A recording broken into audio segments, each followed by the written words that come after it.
பகுஜன் சமாஜ் கட்சியின் மாநில தலைவர் டாக்டர் ஆனந்தன் அவர்கள். வணக்கம் சார்.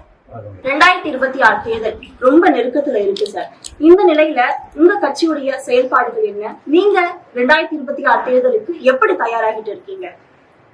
பகுஜன் சமாஜ் கட்சியுடைய நிலைப்பாடு பார்த்தீங்கன்னா தனித்து போட்டியிடுவது.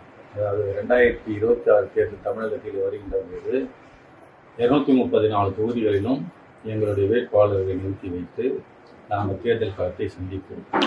இது மட்டுமல்லாமல் இந்த கூட்டணி என்ற தத்துவம், கூட்டணி என்பது மக்களை ஏமாற்றுவதற்காக ஏற்படுத்துகின்ற ஒரு தற்காலிக ஏற்பாடு. அதாவது ஒரு கணவன் மனைவி ஒரு நிரந்தர திருமணம் செய்வது என்பது அது அவர்கள் வாழ்க்கையை தொடர்ந்து நடத்துவதற்காக தான். ஆனால் இந்த கூட்டணிகள் பார்த்தீர்கள் என்றால் 3 மாதத்திலே டைவர்ஸ் ஆகிறது. தேனிலவு பீரியட் என்று சொல்லுவார்கள். அதாவது இங்கு தேர்தல் நடக்கின்ற காலம் அவர்களுக்கு தேனிலவு பீரியட். யாருக்குமே எந்த விதத்திலும் கருத்தியல் ரீதியாக ஒற்றுமையோ ஒருமைப்பாடோ அவர்களுடைய கருத்தியல் ஒன்றுக்கு ஒன்று ஒட்டாமல் இருப்பார்கள். உதாரணத்துக்கு ஒரு 9 கட்சி கூட்டணி, 8 கட்சி கூட்டணி இப்படி என்று இருக்கின்றார்கள்.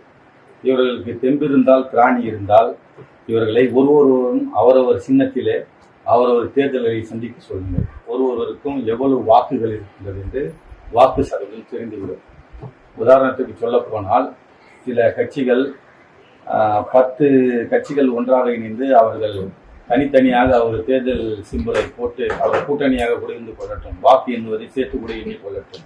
அப்படி இருக்கும்போது அவர்கள் தனித்தனியாக ஒவ்வொருக்கும் எவ்வளவு வாக்குகள் வந்திருக்கிறது என்று சொன்னால், எனக்கு 2 சீட்டு வேண்டும், 4 சீட்டு வேண்டும், 5 சீட்டு வேண்டும் என்றெல்லாம் இவர்கள் தேர்தல் பேரம் பேச முடியாமல் இத்தனை பெட்டிகள் வேண்டும், அத்தனை கோடிகள் வேண்டும், தேர்தல் செலவுக்கு இவ்வளவு பணங்கள் வேண்டும், இப்படியெல்லாம் அவர்களால் பேரம் பேச முடியாது. அவர்களுடைய நிலைப்பாடு தெரிந்துவிட வேண்டும். முதலில் தேர்தல் கமிஷன் இதற்கு ஒரு வரைமுறையை சரியான முறையில் வகுக்க வேண்டும். அப்படி இருக்கையில் இவர்கள் கூட்டணி அமைத்து தான் வெற்றி பெறுவது என்று அந்த மக்களை ஏமாற்றி அந்த இடத்துல மக்களிடமிருந்து தற்காலிகமாக அதாவது சந்தர்ப்பவாத கூட்டணி, அப்படிதான் இந்த கூட்டணியுடைய நிலைப்பாடு இருக்கின்றது.